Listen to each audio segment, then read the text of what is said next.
Hey there, Latin learners! If you're diving into the world of Latin, you'll quickly realize that having a solid dictionary is key to mastering this ancient language. Today, I'm comparing 3 popular Latin dictionaries to help you find the best one for your needs. Let's jump right in. First up, we have the Oxford Latin Dictionary. This one is often considered the gold standard.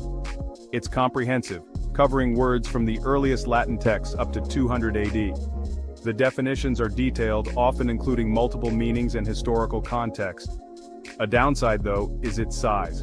It's bulky and not very portable.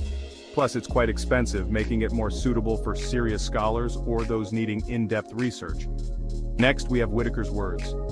This tool is a bit different because it's an electronic dictionary. It's free and incredibly convenient to use.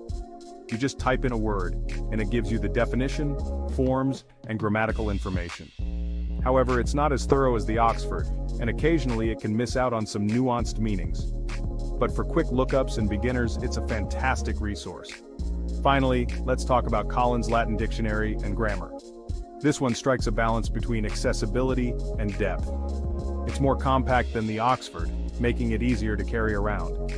The dictionary includes a grammar guide, which is really helpful for learners who are still grasping the rules of Latin syntax. However, it doesn't go as deep as the Oxford in terms of historical context and variations in meaning. So, which one should you choose? If you're looking for the most detailed and scholarly option, the Oxford Latin Dictionary is the way to go.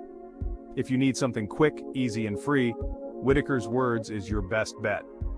And if you want a good balance of portability and thoroughness, the Collins Latin Dictionary and Grammar is a solid choice. Remember, the best dictionary for you depends on your specific needs and how you plan to use it. And hey, if you're serious about learning Latin, you might even end up using more than one of these. Thanks for watching.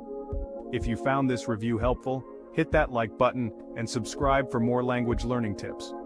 Drop a comment below to let me know which dictionary you prefer, and happy studying.